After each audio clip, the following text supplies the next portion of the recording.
มีเจ้าภาพน้ำดื่มมาถวายทานรักวันเนอร์ยะถาวานิวาหาภูลาบาลีโพเรติสากลังเอวะเมวะอิโตทินังเวตานังอุปกัปปติเอจิตังปฏิตังตุมังคุปเมวะสมิจันตุสเปปุเรตุสังกปาจันโตปนาลโสยะหามานิโจติตัสโสปฏิจจมุตตะอาได้น้อมมาลงทานน้ำดื่มเมื่อถวายทานเนื่องในงานทำบุญครบรอบวันชาติการ146 ปีวันใกล้วันเกิดครูบาเจ้าศรีวิจัยวันที่11 มิถุนายน 2567วันที่เป็นวันครบถึงงานการต่อมาถ้าปัญญาเมื่อเป็นการถวายการยังครูบาเจ้าศรีวิจัยก็ขอเนื่องผลบุญคุณทานทั้งหลายของผมนี้จงได้เป็นพระวาปัจจัยที่ตามตัวตนไปทั่วภาวะโลกภาวะใจที่ได้กินได้ทานได้กันตัวดูแลยังมรรคพุทธศาสนาแห่งองค์สรีสมานของพระพุทธเจ้าไปยังจิตนาที่ยาวนานนับนั้นถึงจะมีภาวะสติทิโยวิวัจจันตุสัพพะโลโกวินัสตุมาเตภวัตวันตรโยสุขีติกายุโกภวะพิวาทนาเสนิสานิจังพุทธาปัจจายโนจัตตารโอธรรมาวัฏันติอายุวันโนสุขังภลังลูกอมนาโยมเอาไปไว้ตรงนั้นต่อลูกพลังเนี่ยที่มันมีหลายหลังอยู่ก็ได้มาถวายประมาณ 1,000 ขวดได้ตามครูบาเจ้าศรีวิจัยไปเอาแก่น้ำแข็งด้านหน้าเนาะน้ำขวดน้ำดื่มของทานโมทนากับเจ้าภาพได้หลั่งไหลกันมาให้มาลองกินน้ำตาลกับครูบาเจ้าหลังจากที่ทุกท่านได้มากราบสักการะองค์อนุสาวรีย์ครูบาเจ้าศรีวิจัยเมื่อค่ำยามเย็นในวันนี้แล้วได้มาฉลองโรงทานปฐมฤกษ์ก็ไปรับน้ำเย็นด้านหน้าเป็นโรงทานน้ำดื่มซึ่งทุกวันนี้ก็มีญาติโยมได้นำน้ำดื่มมาคนละ100 ขวด50 ขวด200 ขวดเล็กๆขวดน้อยๆเอามาทานแล้วก็เอามาแช่เย็นเอาไว้ต้อนรับพุทธศาสนิกชนที่เดินทางมากราบสักการะองค์อนุสาวรีย์ครูบาเจ้าศรีวิจัยที่ด้านหน้าจะเป็นโรงทานน้ำดื่มน้ำเย็นและก็ทางซ้ายมือท่านเดินเข้ามาก็เป็นโรงทานขนมเส้นน้ำเงี้ยวของสถาบันน้ำตกห้วยแก้วมีพ่อน้อยสุพรรณพี่วงเป็นประธานก็เพื่อลูกหลานได้ทำขนมเส้นน้ำเงี้ยวเป็นโรงทานตาลวันตาวันเตรียมงานในการทำบุญในพิธีทำบุญถวายทานให้กับครูบาเจ้าศรีวิจัยก็ขอใช้โอกาสนี้ได้อ่านกำหนดการให้พี่น้องท่านสาธุชนได้รับทราบกันอีกครั้งหนึ่ง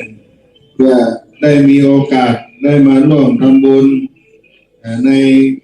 การทำบุญที่ควงอนุสาวรีย์ครูบาเจ้าศรีวิจัยซึ่งคณะสงฆ์วัดศรีโสดาคณะศรัทธาวัดศรีโสดามีบ้านน้ำตกห้วยแก้วเป็นต้นของทุนน้อมรำลึกครูบาเจ้าศรีวิจัยได้จัดน้อมถวายมุทิตารำลึกมาทุกปีพิธีทำบุญตักบาตรมุทิตารำลึกครบรอบวันคล้ายวันเกิดชาติการ146 ปีครูบาเจ้าศรีวิจัยนักบุญแห่งล้านนาไทยวันอังคารที่11 มิถุนายน พุทธศักราช 2567 เดือนเข้าเหนือขึ้น5 ค่ำหน้าควงอนุสาวรีย์ครูบาเจ้าศรีวิจัยวัดศรีโสดาพระอารามหลวงหมู่ที่ 2 ตำบลสุเทพอำเภอเมืองจังหวัดเชียงใหม่ประธานฝ่ายสงฆ์พระ เดชพระคุณพระธรรมเสนาบดีรองเจ้าคณะภาค7เจ้าอาวาสวัดพระธาตุดอยสุเทพราชวรวิหารประธานฝ่ายคฤหัสถ์ท่านนายอำเภอสิทธิศักดิ์พิบูลใจสุขในอำเภอเมืองเชียงใหม่กำหนดการวันอังคารที่11มิถุนายนพุทธศักราช2567เดือนเก้าเหนือออก5 ค่ำเวลา6:09 นาทีศรัทธาประชาชนพร้อมกันณขวงอนุสาวรีย์ครูบาเจ้าศรีวิจัยณวัดสรีโสดาพระอารามหลวงเวลา6:19 นาทีถวายเครื่องสักการะครูบาเจ้าศรีวิจัยโดยท่านนายอำเภอเมืองเชียงใหม่ประธานในพิธีกล่าวสักการะครูบาเจ้าศรีวิจัยการไหว้นมัสการครูบาเจ้าศรีวิจัยและกล่าวคำโยมเข้าใส่บาตรเวลา6:29 นาทีพิธีทำบุญตักบาตรพระภิกษุสามเณร219 รูปออกรับบิณฑบาตรรอบอนุสาวรีย์ครูบาเจ้าศรีวิจัยเป็นรอบวงเวียนเวลา7:29 นาทีท่านนายอำเภอสิทธิศักดิ์พิบูลใจสุขนายอำเภอเมืองเชียงใหม่ประธานฝ่ายคฤหัสถ์จุดธูปเทียนหันในพระพิธีกรรมคณะสงฆ์พระเถรานุเถระตรวจน้ำรับพรจากคณะสงฆ์วันทาราภะถวายพระทหารเช้าพระเถรานุเถระณอนุสาวรีย์ครูบาเจ้าศรีวิจัยเวลา9 นาฬิกาพิธีเปิดโครงการบริการประชาชนสักการะครูบารักษาห้วยแก้วประจำปีพุทธศักราช2567โดยนางสิริพรสิริโสดาผู้อำนวยการสำนักงานกรมประพฤติจังหวัดเชียงใหม่ได้นำสมาชิกผู้ถูกคุมและอาสาสมัครกรมประพฤติจังหวัดเชียงใหม่จำนวน60 ท่านบริการสังคมพัฒนาความสะอาดรอบองค์อนุสาวรีย์ครูบาเจ้าศรีวิจัยและเส้นทางขึ้นดอยสุเทพน้ำตกห้วยแก้วตามโครงการสักการะครูบารักษาห้วยแก้วเป็นประเพณีประจำปี2567ก็เป็นเสร็จพิธีดังนั้นคณะสงฆ์ศรัทธาวัดศรีโสดาพระอารามหลวงคณะศรัทธาบ้านน้ำตกห้วยแก้วตลอดถึงพุทธศาสนิกชนทุกท่านก็ได้ร่วมกันเป็นเจ้าภาพในการจัดงาน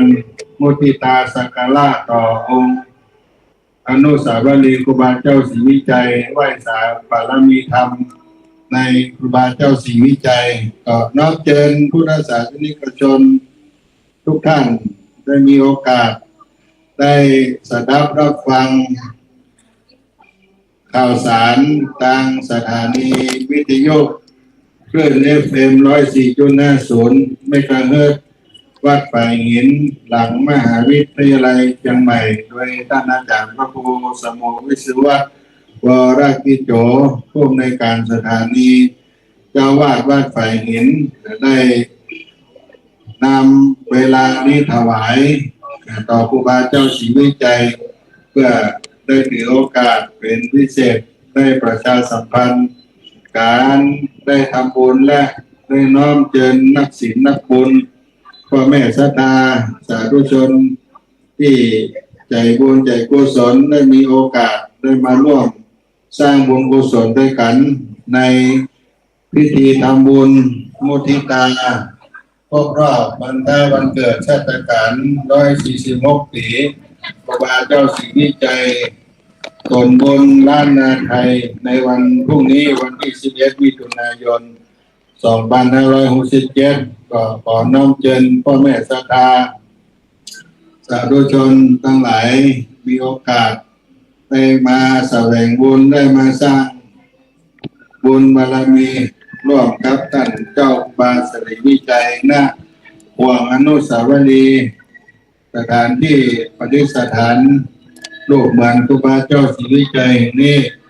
ได้มาร่วมกินร่วมทานด้วยกันวันนี้ก็มีเจ้าภาพ ได้นำภัตตาหารน้ำดื่มมาตั้งโรงทานกันตั้งแต่เจ้าจนถึงค่ำและก็เจ้าภาพสุดท้ายวันนี้ก็มีคนน้อยพันคนน้อยสุพรรณแม่ก็พาบินที่วงพร้อมด้วยลูกหลานทุกคนได้ตั้งโรงทานขนมเส้นน้ำเงี้ยวสดยังไงเอามาตั้งโรงทานต้อนรับญาติโยมผู้ได้มากราบไหว้องค์อนุสาวรีย์ครูบาเจ้าศรีวิจัยในมาค่ำยามเย็นในวันนี้เจ้าภาพโรงทานที่ประสงค์ได้ตั้งโรงทานในเจ้าวันพรุ่งนี้ตั้งแต่เวลา6 โมงเป็นต้นไปก็มีแม่ค้าดอกไม้โต๊ะที่เก้าพรีมาดอนน่าคลินิกทวีปัณราชทีตะซักน้องแอนน้องหอยปุกโยมงามนิดโยมแพรลุงสุพิษหลุยบุญเปงและโยมผ่องศรีสุรเชษฐ์น้องป้อมร้านน้องป้อมแล้วก็โยมแขกโยมนั้นจะทำบุญตักบาตรเป็นการบิณฑบาตเป็นวงเวียนล้อมรอบองค์อนุสาวรีย์ครูบาเจ้าศรีวิจัยเพราะฉะนั้นทางคณะกรรมการผู้จัดงานสดาวศรีสุดาก็จะเตรียมโต๊ะเอาไว้ตั้งอาหารที่ญาติโยมมาใส่บาตรพระภิกษุสามเณรจำนวน219 รูปได้มารับบิณฑบาตมีท่านนายอำเภอเมืองเชียงใหม่เป็นประธานฝ่ายคฤหัสถ์ก็ขออนุโมทนาครับญาติโยมทุกท่านบางท่านก็ได้เอาน้ำดื่มโรงทานต่างๆเอามาตั้งเตรียมกันไว้ในวันนี้พวกเราอยู่ที่ไหนเนาะก็อยู่แม่ฮ่องสอนเนาะก็อาจารย์อินสมคุณพยอมชัยมงคลพร้อมด้วยครอบครัวอยู่อำเภอเมืองจังหวัดแม่ฮ่องสอนได้ร่วมทำบุญวันเกิดครูบาเจ้าศรีวิจัย100 บาทขออนุโมทนาเนอะยะถาวาลีวะหาปุราตัวนี้โมเดนทิสากลังเอวะเมวะอิโตทินังเปตานังอุปกัปปติเกจิตังบัติตังตุมหังคิปัน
ทั้งหลาย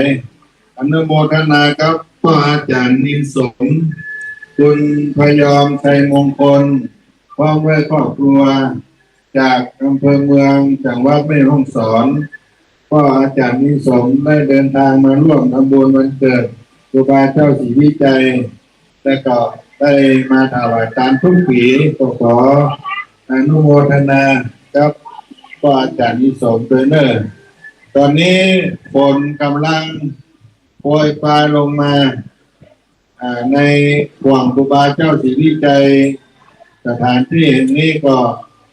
จุ่มเย็นเนอร์ศรัทธาสาธุชนที่อยู่ทางบ้านได้สดับรับฟังการขึ้นสถานีวิทยุวัดฝ่ายหินท่านอาจารย์รโรสมุวิสุวัฒน์วรกิจโจได้เป็นผู้ถ่ายทอดทำการทรงการออกอากาศเอาไปในสถานีวิทยุเพื่อผู้ศาสนิกชนได้มีโอกาสมาร่วมทำบุญกุศลในการทำบุญวันประกาศ146 ปีครูบาเจ้าศรีวิจัยก็มาร่วมกัน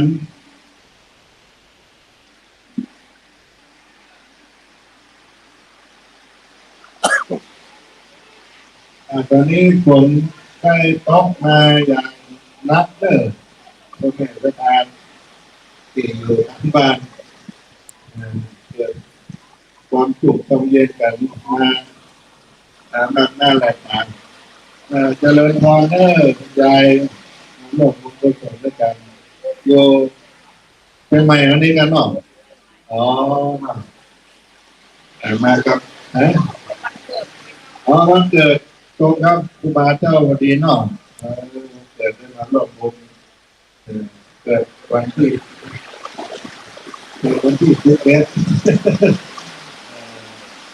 ต้องโอ้นี่จุดเด่นลงทานสมมติ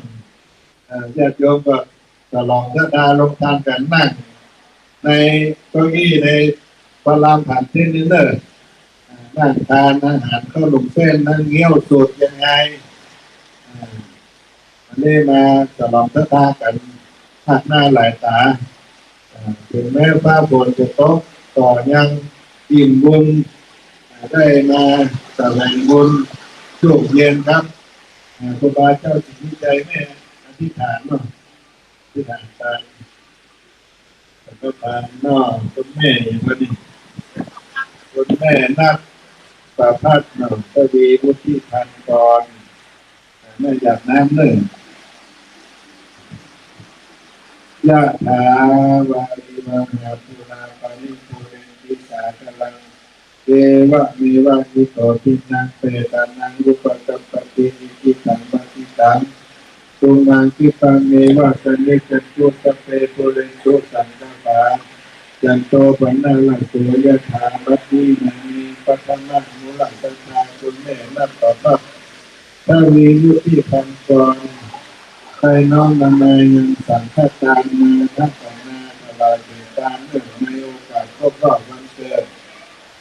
11 มิถุนายนในปีคาสาฬวันนี้ก็ได้ปฏิภาณรับเอายังประเทศไทยจากการสังฆทานวันเกิดของคุณแม่นักต่อพระพระวียุติพันกรได้น้อมมาตลอดนี้เป็นการและอุทิศส่วนบุญด้วยส่วนนี้ถูกยาคุณยังสั่งเจ้าครูบาศรีวิจัยส่วนบนด้านนางไทยได้ทำบุญในครอบครัววันเกิดครูบาเจ้าศรีวิจัยในวันที่11 มิถุนายนเป็นต้นในวันพรุ่งนี้ก็พร้อมกันนั่งก็ขอเป็นพระราชบุญเมื่อคุณแม่นักต่อพระทวีที่พันกรพร้อมด้วยลูกหลานได้อยู่เย็นเป็นสุขมีอายุมั่นยืนยาวได้ตั้งตัวโดยยังวรพุทธศาสนาได้ใจได้มีกรรมคำภาสนาประการใดการนั่งก็ดีก็ขอให้ได้สมสมคำภาสนาไปด้วยเนี่ยคือประการนั้นถึงจะมีเพราะว่าสติปิโยวิวัตเตโตสัพพะโลโกวินาศโตมาเถเพราะว่าตัวกรโยสุขีปีชายุโกเพราะว่า ที่ว่าตอนนั้นสีที่เป็นสังพุทธาก็ใจยิโลจะตาโลธรรมาวัตันติอายุวันโนสุขังพลังนี่โมทนาเนอผมเนี่ยลูกหลานจุดเนื้อเย็นใจน้ำตาน้ำฝนที่มาเนอตอนนี้ฟ้าฝนกำลังต้องลงมาญาติโยมก็ฉลองลงทานขนมเส้นน้ำเงี้ยวของคณะแม่บ้านสถาบันน้ำโพทุกแก้วมีต้นน้อยสุพรรณที่วงหรือต้นหรือทางเจ้าภาพโรงทานผลก็เลิกในวันตาการเตรียมงานวันพรุ่งนี้ถ้าหากว่าศรัทธาญาติโยมที่ได้มาร่วมงานได้มาก็จะมีเหรียญครูบาเจ้าสิริใจเอาแจกญาติโยมแล้วก็มีรูปภาพยันบารมี30 ทัศบารมี9 ชั้นเอาไว้แจกศรัทธาที่ได้มาร่วมการทำบุญในการตักบาตรมุทิตาลำลึกก็ครอบวันใกล้วันเกิดบาทมหาชนขึ้นที่ทำเราด้วยเพื่อเพื่อสร้างได้สำเร็จเสร็จสิ้นไปทุกหนทุกแห่งไปทั่วแวกแคว้นล้านนาคนทั้งหลายก็ได้นับถือเคารพในบารมีที่ท่านได้บำเพ็ญในด้านศีลด้านธรรมเก่งขัดในวินัยคำสอนขององค์สมเด็จพระสัมมาสัมพุทธเจ้าโดยสิ่งเราทำเป็นที่สร้างที่เพิ่มคนทั้งหลายก็ได้ถือว่าเป็นเจ้าสิ่งธรรมเป็นส่วนบุญแผ่นดินล้านนาเป็นเจ้าส่วนบุญบุญเมืองของแผ่นดินล้านนาไทยอยู่ในจิตในใจ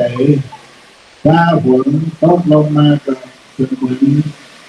คล้ายกับที่ท่านได้เกิดมาในวันที่11 มิถุนายนย้อนอดีตไป146 ปีที่บ้านปางมุนเทลีไม่รู้ษาได้ครอบเด็กไทยถ้าลูกไม้มาขึ้นมาก็เป็นบรรยากาศบนท้องฟ้าห้องแผ่นดินไหลสะท้านสะเทือนไปถึงเมืองอินเมืองกงเพื่อนก็ได้เอาเหตุการณ์นั้นสำคัญนั้นเป็นที่อัศจรรย์ได้ใส่น้ำแต่เดิมนั้นจังหวะยิงตาเฟือน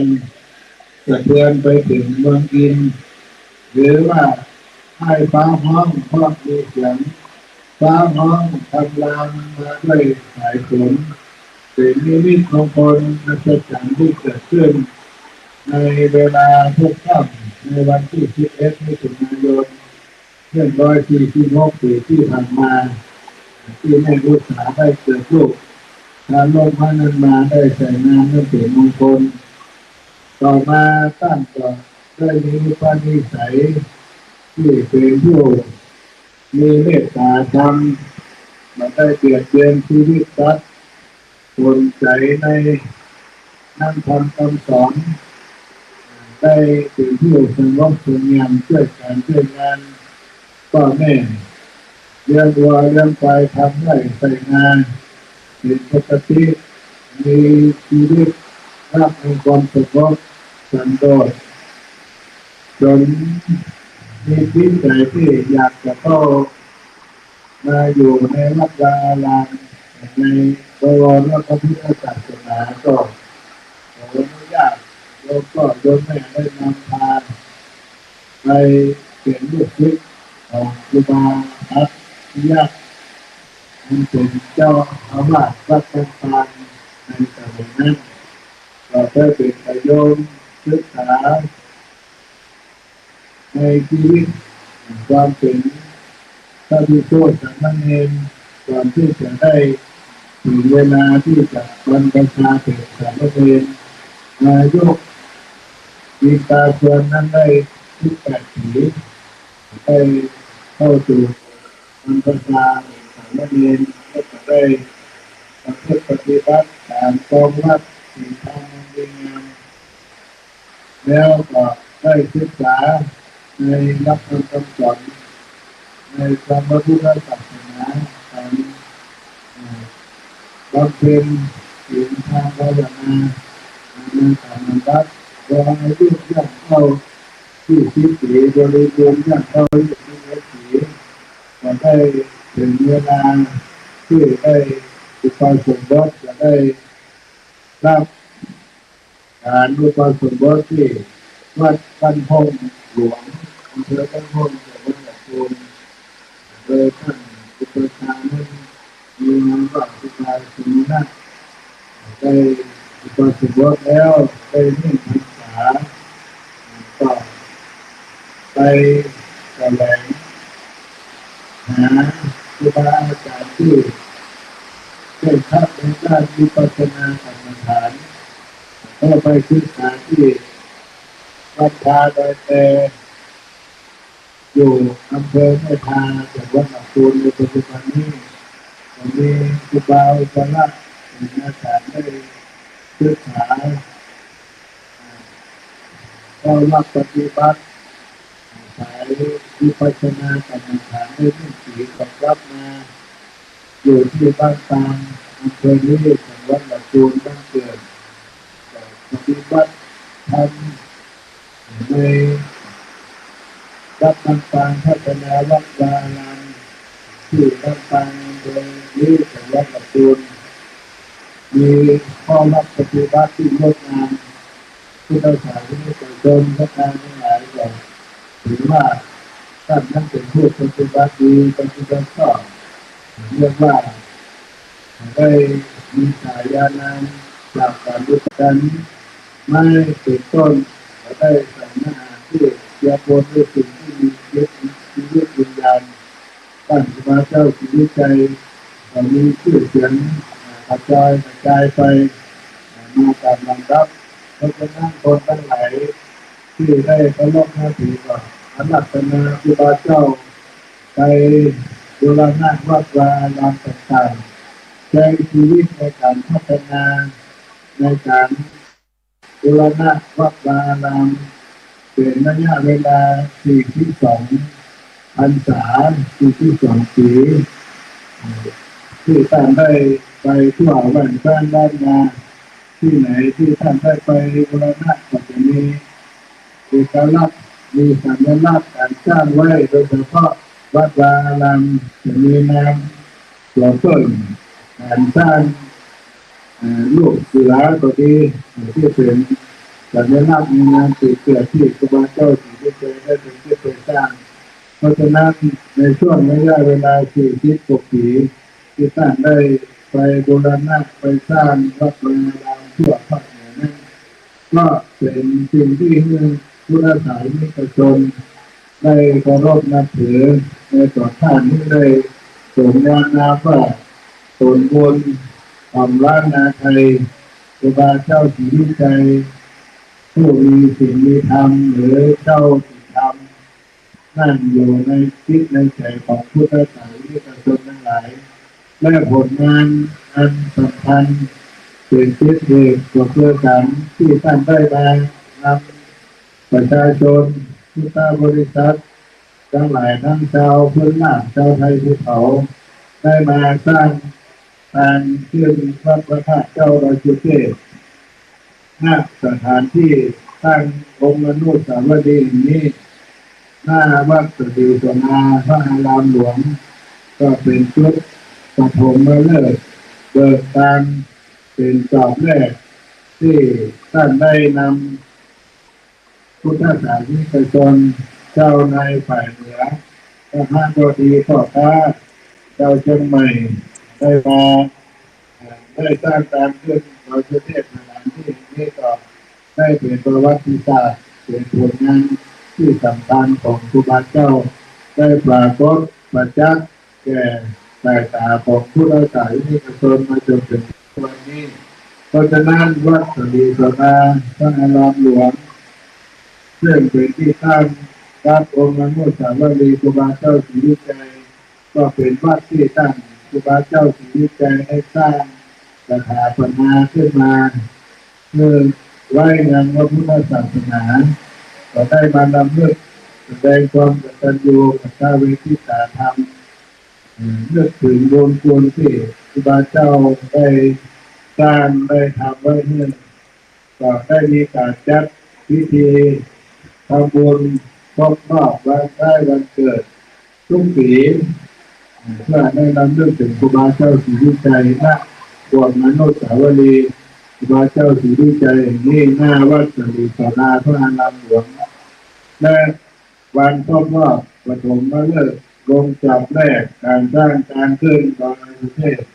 วันที่9 พฤศจิกายนของทุกปีและประเวณีปีใหม่สงกรานต์ล้านนาไทยปีใหม่เมืองเหนือก็มีการ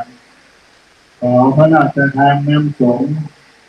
ได้มีประเวณีตำหัวองค์อนุสาวรีย์ครูบาเจ้าส่งน้ำองค์อนุสาวรีย์ครูบาเจ้าศรีวิชัยก็เป็นประเพณีที่ทางวัดสรีสนาพระอารามหลวงคณะทางบ้านน้ำตกแก้วทุกท่านได้ร่วมกันตลอดถึงชมรมดอกไม้หมู่บ้านน้ำตกแก้วมีค่าดอกไม้สีล้อแดงร้านค้าอาหารทุกร้านในหมู่บ้านน้ำตกแก้วนี้ก็ร่วมเสียทานเจ้าภาพร่วมกันและก็ได้เปิดโอกาสเชิญชวนพุทธศาสนิกชนทั่วสารทิศได้มายกยอเพื่อทูลบารมีธรรมครูบาเจ้าศรีวิชัยส่วนบนถึงบ้านนาไทยนาพวกมนุษย์สาวดีครูบาเจ้าศรีวิชัยนี้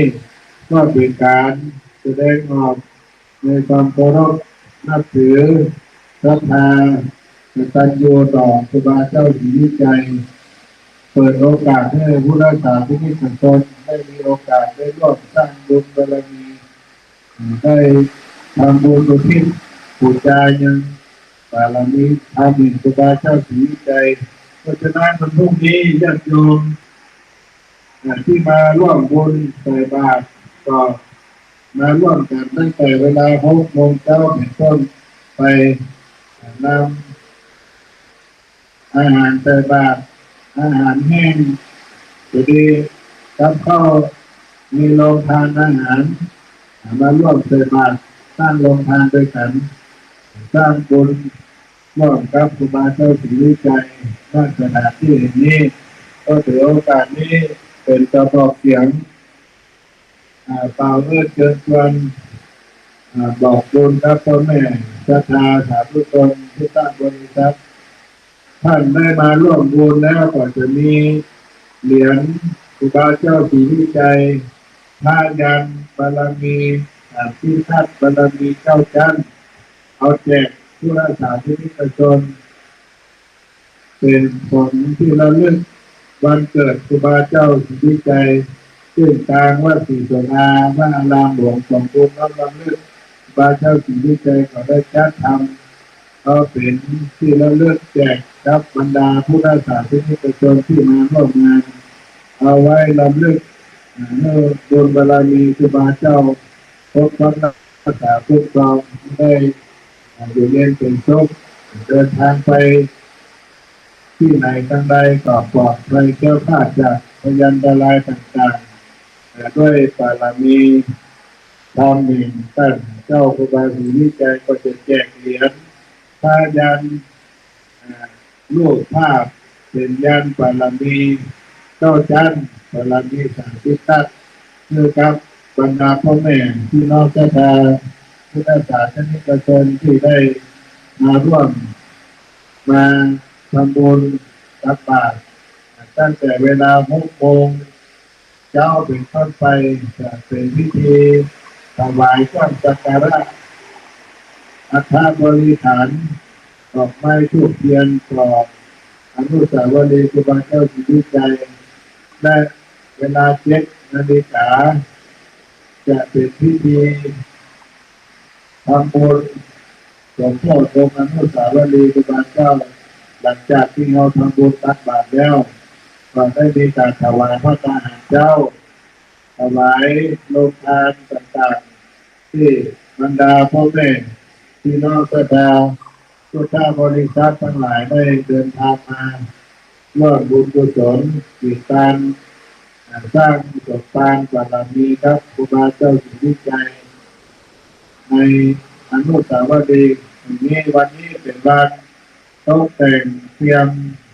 จัดสถานที่เพราะจะได้ถวายทานในวันพรุ่งนี้เพราะฉะนั้นญาติโยมที่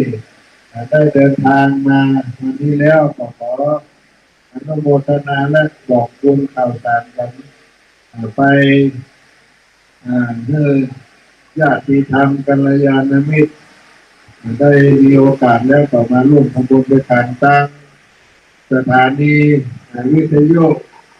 วัดบางหินตั้งอาจารย์พระครูสมโภชวิสุวัฒน์วรกิจโจผู้บริการสถานีก็จะได้นำคณะทีมงานถ่ายทอดไลฟ์สดทีวีออนไลน์วัดบางหินซึ่งก็เชิญมาหน้าภาคด้านในก่อนตอนนี้สายฝนไปยังฟ้าปลายลงมากันปัญญาเสื้อจุ่มเย็นมาพักนั่งเก้าอี้มันก็ได้เด้อ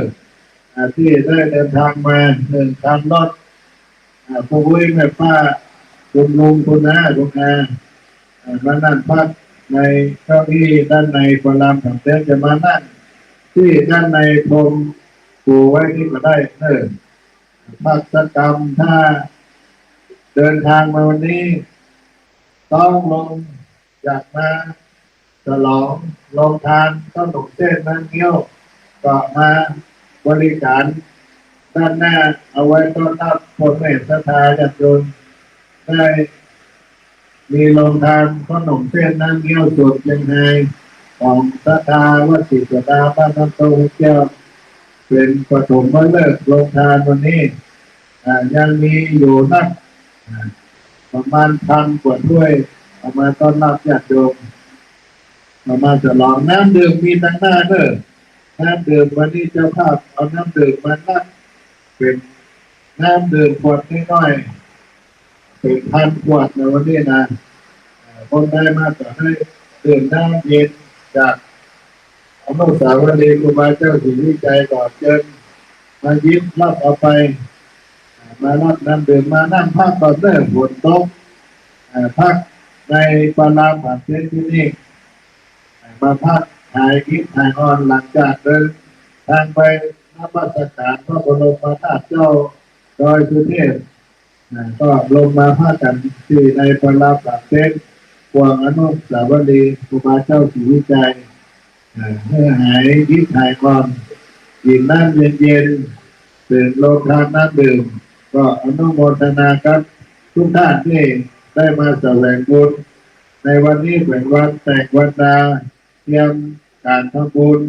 ในวันพรุ่งนี้ในอนุสาวรีย์ครูบาเจ้าศรีวิชัยโดยคณะสงฆ์วัดศรีโสดาพระอารามหลวงจะได้นำพระภิกษุสงฆ์สามเณรมารับบิณฑบาตญาติโยมวันพรุ่งนี้219 รูปและก็ศรัทธา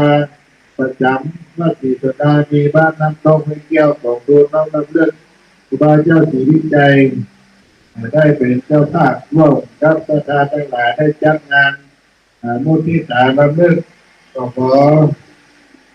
บุญกุศลทั้งหลายที่ทุกท่านได้มีโอกาสมาร่วมบุญบารมีด้วยกันได้รับพรมาเป็นมงคลจากครูบาเจ้าศรีวิชัยให้ทุกท่านได้อยู่เย็นเป็นสุขจุกแน่เย็นใจเดินทางไปเจริญบุญก็ขอให้ได้บุญได้กุศลดังครูบาเจ้าศรีวิชัยที่เป็นตนมีเมตตาธรรมพ่อแม่พี่น้องประชาชนทุกท่านได้อยู่เย็นเป็นสุขวันนี้ญาติโยมมากันมากกันหลายมาช่วยกันแต่งกันช่วยกันสร้างบุญบารมีด้วยกันก็ขอเป็นพระราชบุญและครอบครัวทุกท่านเดินทางไปเหนือไปใต้ก็ขอเพื่อความให้จากพยันตรายทั้งหลายทั้งปวงบุญบารมีครูบาเจ้าได้พุทธรักษาได้รบเรียนเป็นพุทธจากต้นหน้า โดยนามคณะสงฆ์พระทาวัดศรีโสดาพระอารามหลวงพระทาประจำวัดศรีโสดาทุกท่านขออนุโมทนาขอบคุณครับบรรดาสาธุชนทั้งหลายทุกท่านเลย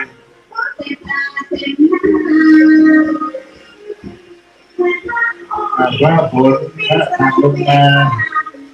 ครูบาเจ้าครับนั้นพระแต่ผลที่จะมาด้วยกันทุกปีมาเป็นสัญลักษณ์เป็นการรับรู้การอนุโมทนาตามครับครูบาเจ้าศรีวิจัยเพราะว่าต่อที่ท่านได้เกิดมานั้นมีน้ำพระใส่ฝนเป็นนิมิตมงคลเป็นนามของท่านยินตาเฟือนพระมองเกิดต้องทำลามไปถึงเมืองยินเมืองพงก็สนั่นหวั่นไหวนี่เป็นนิมิตมงคลของครูบาเจ้าศรีวิจัย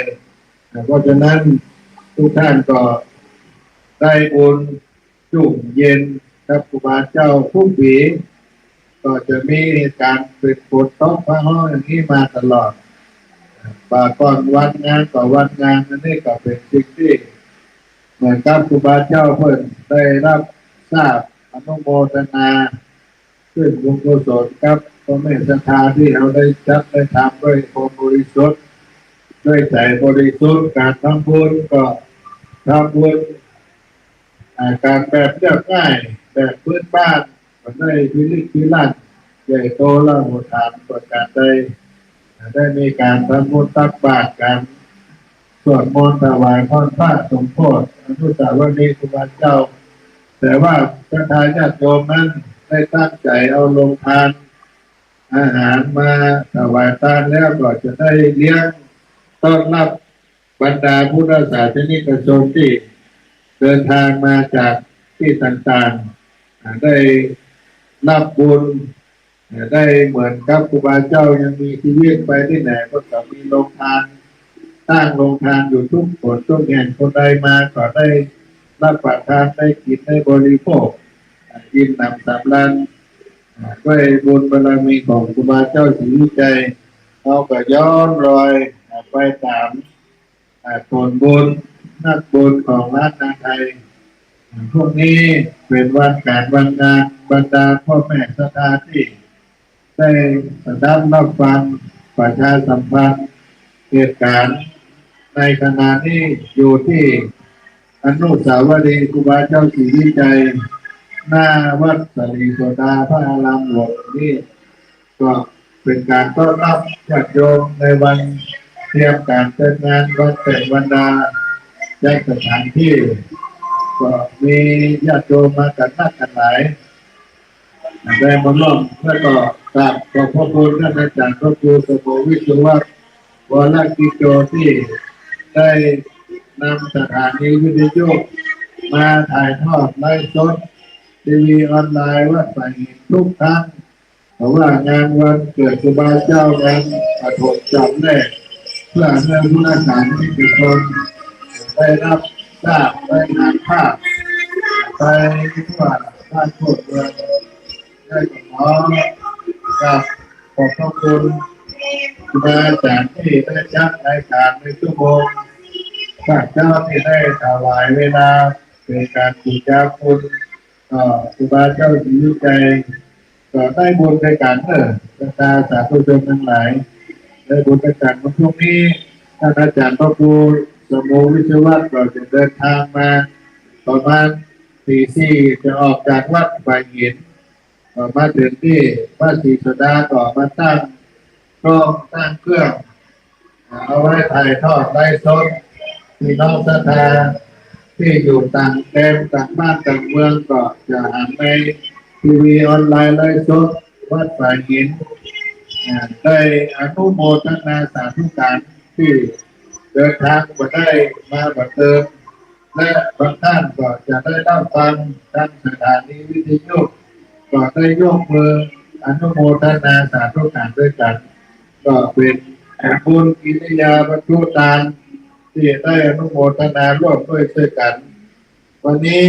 เ เป็นวันแต่งวันดาอาตมาภาพท่านพระครูปัญญาสังฆการ ในนามคณะสงฆ์วัดสรีโสดาพระอารามหลวงได้มาออกอากาศประชาสัมพันธ์ในสาระธรรมยามเย็นเสียงธรรมวัดสรีโสดาพระอารามหลวงในวันนี้ก็ได้รับเมตตาเวลาได้การถ่ายทอดจากท่านอาจารย์พระครูสมุวิสิวัฒน์วรกิจโจลูกพี่น้องศรัทธาได้รับทราบการร่วมบุญกุศลการก็เป็นบุญที่เราได้ทำแล้วเกิดความสุขใจได้กินได้ทานครับท่านครูบาเจ้าศรีวิจัยญาติโยมที่กำลังเดินทางมาถึงก็เชิญทุกท่านเข้ามา กราบมาไหว้องค์อนุสาวรีย์ครูบาเจ้าในตอนรามผ่านเทศแห่งนี้ก็มีเก้าอี้รับรองมีที่นั่งรับรองเป็นการต้อนรับญาติโยมที่เดินทางมาจากที่ต่างๆบางท่านกำลังลงมาจากวัดพระธาตุเจ้าดอยสุเทพบางท่านก็กำลังขึ้นมาจากในตัวเมืองเชียงใหม่ก็เป็นชุดศูนย์กลางระหว่างกลางเป็นต้นกลางเป็นปากทางขึ้นดอยสุเทพวัดศรีโสดาพระอารามหลวงอนุสาวรีย์ครูบาเจ้าศรีวิจัยนี้ก็เป็นที่ระลึกถ้าเราจะขึ้นไปดอยสุเทพก็ต้องได้กราบได้ไหว้ครูบาเจ้าศรีวิจัยเป็นผู้นำในการสร้างการขึ้นดอยสุเทพเป็นการรำลึกก่อนที่จะขึ้นไปดอยสุเทพได้ทำบุญวัดพระธาตุเจ้าก็ต้องไหว้กราบบารมีธรรมครูบาเจ้าศรีวิจัยส่วนบุญของล้านนาหน้าวัดสรีโสดาพระอารามหลวงนี้ท่านสาธุชนคนฟังที่ได้สดับรับฟังการแสดงในวิทยุได้สาธุการอนุโมทนาบุญขอได้รับบุญกุศลรับบุญกุศลรับครูบาเจ้าศรีวิจัยเช่นเดียวกันในการทำบุญก็จะเริ่มตั้งแต่6 โมงเช้าในวันพรุ่งนี้ก็ขอย้ำเวลาครับบรรดาพ่อแม่พี่น้องศรัทธาพุทธบริษัททั้งหลายได้รับทราบกันวันนี้สาระธรรมงานเย็นเสียงธรรมวัดสรีโสดาพระอารามหลวงได้มาดำเนินรายการโดยอาตมาภาพได้ถ่ายทอดออกทางสถานีวิทยุ104.50 เมกะเฮิรตซ์ของวัดป่าหินก็ขอบุญบารมีครูบาเจ้าศรีวิจัยได้อภิบาลปกปักรักษาพุทธศาสนิกชนพ่อแม่ศรัทธาที่อยู่ในกวางอนุสาวรีย์ครูบาเจ้าศรีวิจัยนี่ก็ดีที่ได้รับฟังทางสถานีวิทยุก็ดีเมื่อได้ประกอบกันด้วยจตุรพิธพรชัยทั้ง4 ประการมีอายุวันนะสุขภาละมีอายุมั่นขวัญยืนได้ดำรงมั่นในธรรมแห่งพระพุทธเจ้าได้กินได้ทานได้กำจูวราพุทธศาสนาไป